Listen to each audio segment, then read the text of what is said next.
Hello mga night watchers! Magandang gabi po sa inyong lahat. Magandang gabi sa ating lahat.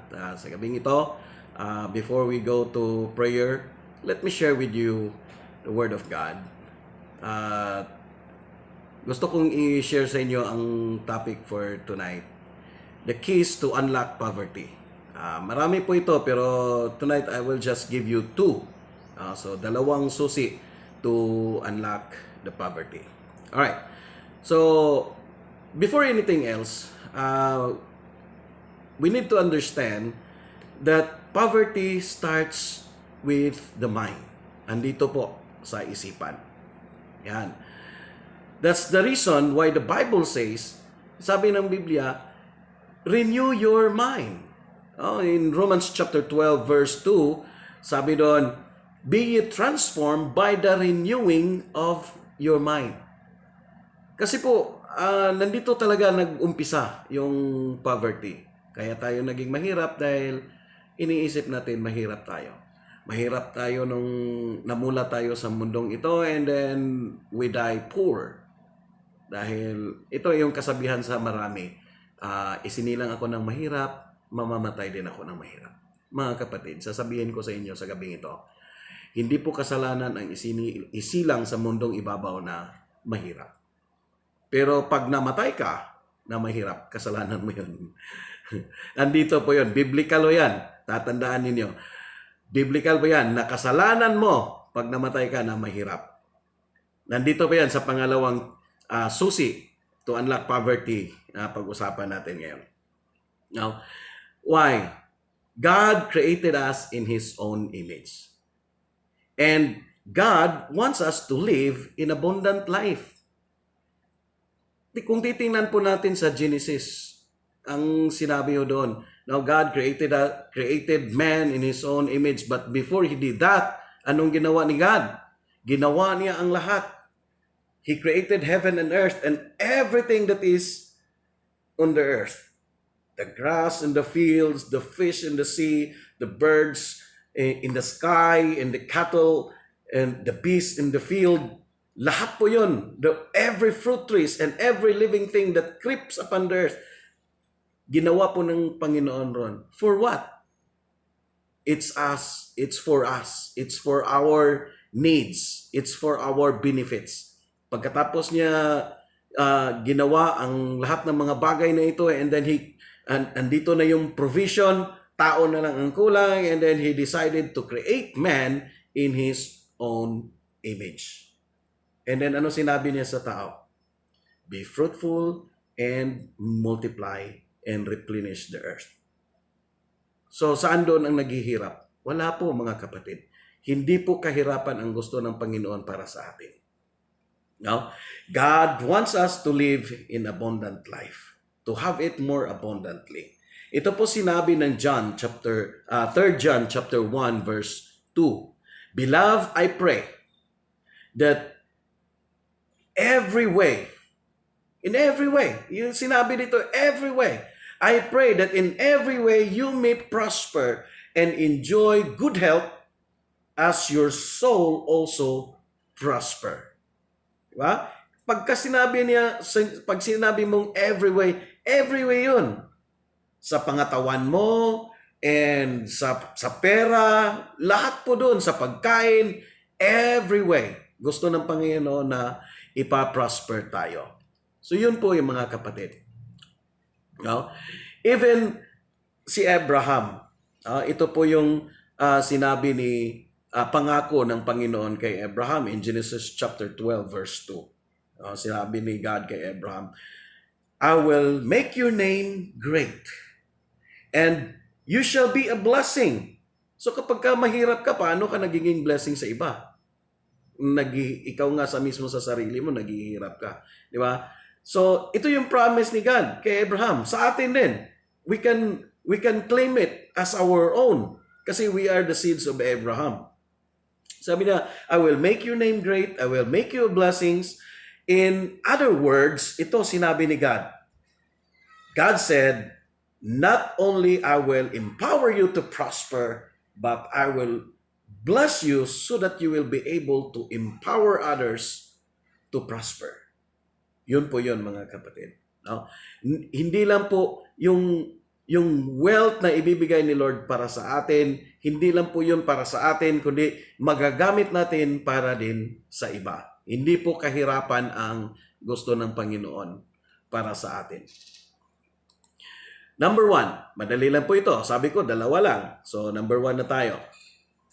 Ito po, number 1. God has a plan. May plano po ang Panginoon.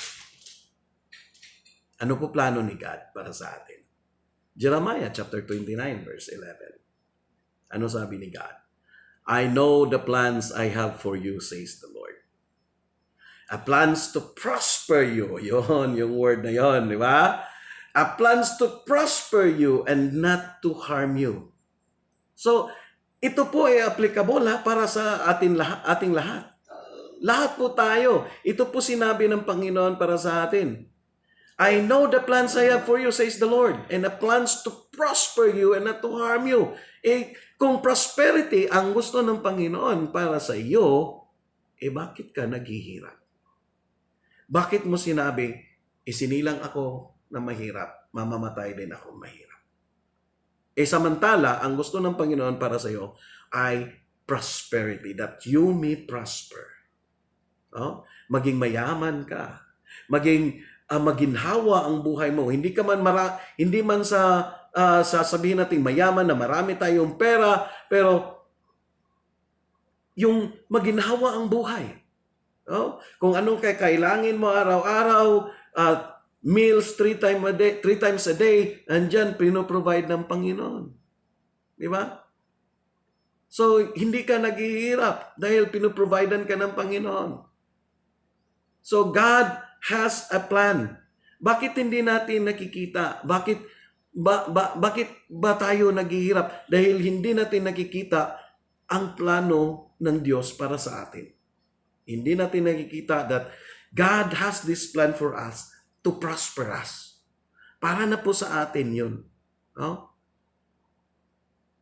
Pero hindi natin nakikita.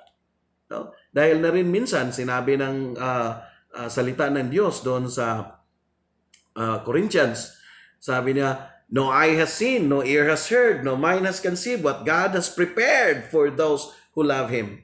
Lahat po tayo, I believe, we love God, but sometimes we just don't see what God has prepared for us.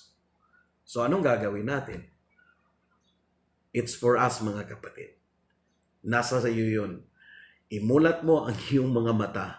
Imulat po natin ang ating mga mata that God has prepared something for us in the future, and then God wants us to prosper, God wants us to be prosperous, and then kailangan makikita natin yon kung ano yung inihanda ng Panginoon para sa atin at tayo ay magpa-prosper sa buhay natin. Yun po, mga kapatid.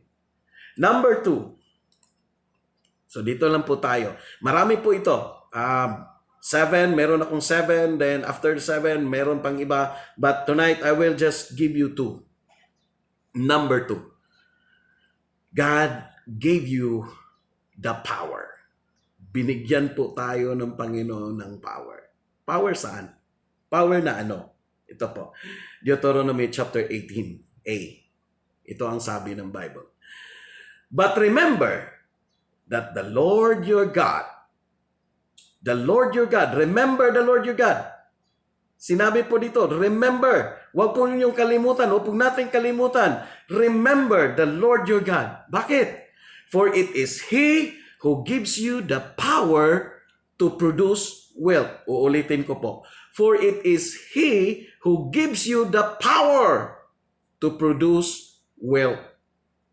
Ba't ba tayo naghihirap ngayon?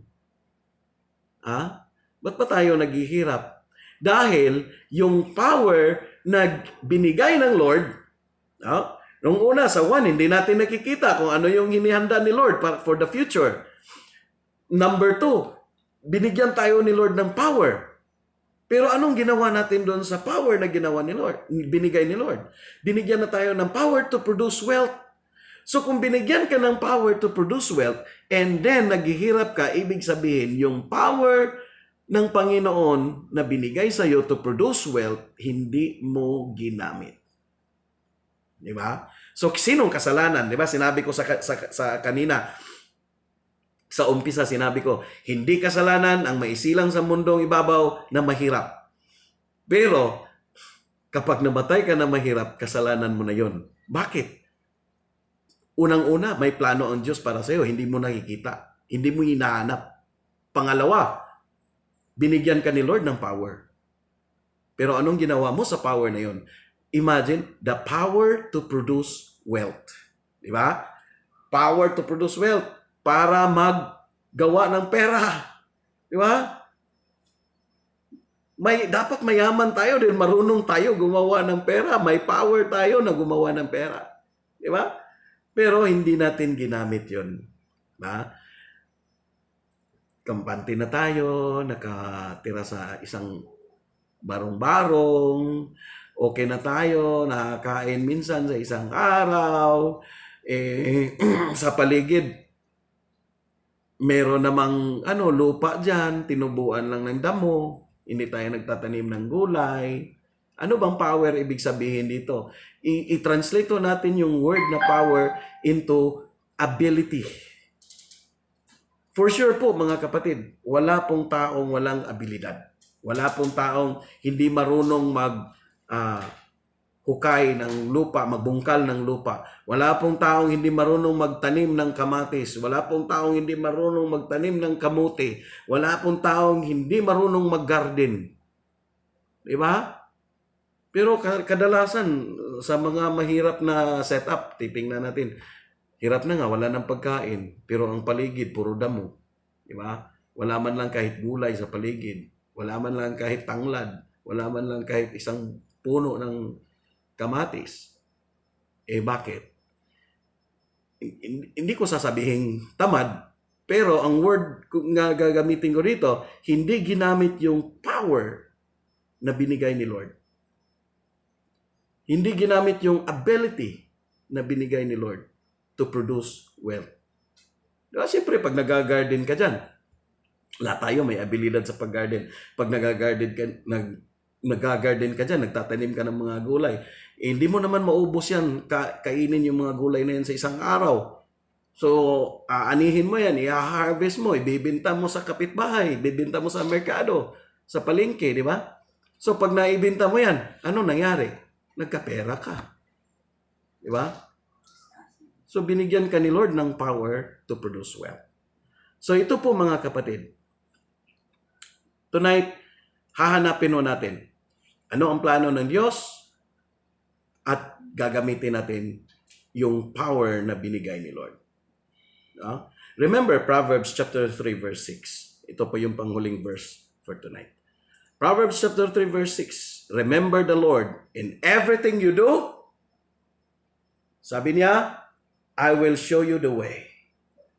So kung hindi natin alam kung anong gagawin natin, hindi natin alam kung paano hanapin yung plano ng Lord sa atin, hindi natin alam kung paano gamitin yung power, remember the Lord.